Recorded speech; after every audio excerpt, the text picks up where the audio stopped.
आप लोगों ने थंबनेल से ही देख लिया होगा कि डब्ल्यूएमओ का रिसेंट एक अपडेट आया है और उस अपडेट में ये चीज़ बोली गई है कि हमारा क्लाइमेट चेंज बड़ा तेज़ी से हमें देखने को मिल सकता है। ये जो भी आने वाले 5 साल हैं यानी कि 2023 से लेकर 2027 तक हमें वार्मेस्ट 5 ईयर पीरियड जो है वो देखने को मिल सकता है। और इसके पीछे दो मेन कारण है। पहला कारण तो आप लोग जानते हो, वो पहला कारण जो है वो आता है जी हमारी ग्रीन हाउस गैसेज के एमिशन। अब ह्यूमन एक्टिविटीज़ क्या कर रही है, एंथ्रोपोजेनिक एक्टिविटीज़ मेन रिस्पॉन्सिबल है उन ग्रीन हाउस गैसेज के एमिशन के कारण। ठीक है, तो दूसरा अब क्या फैक्टर है वो आप लोगों ने थंबनेल से ही जान लिया होगा, तो चलिए उसके बारे में समझने की कोशिश करते हैं। ये देखो, यहाँ पे आर्टिकल जो है उसी की ही स्टेटमेंट ही हमें पूरा क्लियर बता रही है कि लेटेस्ट ऑब्जर्वेशन किया गया है वर्ल्ड मेट्रोलॉजिकल ऑर्गेनाइजेशन के द्वारा क्लाइमेट चेंज के ऊपर। अब पहले तो हम ये जान लेते हैं कि ये वर्ल्ड मेट्रोलॉजिकल ऑर्गेनाइजेशन या डब्ल्यूएमओ जो है वो है क्या। आपको पता है कि एक स्पेशलाइज्ड एजेंसी है यूएन की, यानी कि यूनाइटेड नेशन की।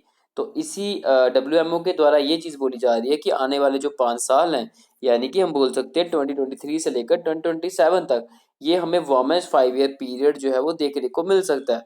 और इसके पीछे मेन कारण, मेन रीज़न क्या है वो आप सब जानते हो। पहला रीज़न तो आपको पता है, हम लोग ग्रीन हाउस गैसेज इतनी ज़्यादा एमिशन कर रहे हैं, ये ह्यूमन एक्टिविटीज़ या फिर आप बोलो कि एंथ्रोपोजेनिक एक्टिविटीज़, ये मेन रिस्पॉन्सिबल है ग्रीन हाउस गैसेज के लिए। तो जिसके कारण हमारे क्लाइमेट चेंज हमें देखने को मिल रहा है, यानी कि टेम्परेचर हमें इंक्रीज होता हुआ देखने को मिल रहा है आने वाले 5 सालों में।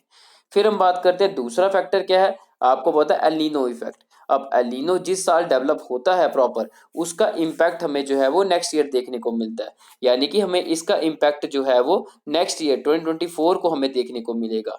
और आप ये भी चीज़ समझ रहे होंगे कि यार हमने तो पेरिस क्लाइमेट डील भी की थी, उसमें तो हमने ये चीज़ बोली हुई थी कि हम अपना ग्लोबल टेम्परेचर को मेंटेन करके रखेंगे, जो हमारा प्री इंडस्ट्रियल लेवल है उससे 1.5 डिग्री कम रखेंगे।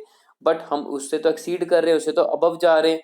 तो हाँ, मैं बोलता हूँ हाँ, हम ऊपर जा रहे हैं, हम अपने प्रॉमिस को फुलफिल जो है वो नहीं कर पा रहे हैं, हम अपने प्रॉमिस को जो है वो तोड़ रहे हैं। तो यहाँ पे हम ये चीज़ बोलेंगे कि अब एल नीनो की मैं थोड़ा बहुत आपको बता देता हूँ उसके बारे में।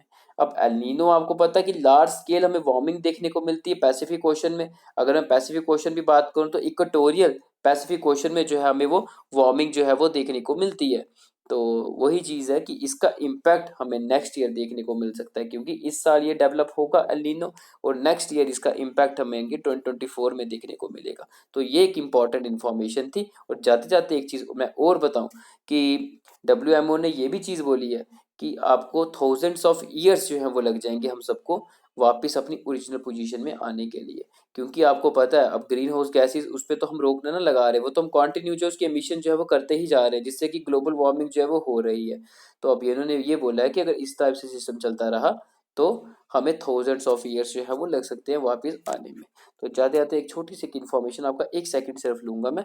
तो अगर आपको वीडियो अच्छी लगी है तो उसको लाइक कर दो। और मेरा खुद का भी चैनल है पवन एजुकेशन स्टूडियो, इसको अगर आप फॉलो करना चाहो तो इसको ही फॉलो कर सकते हो। Thank you.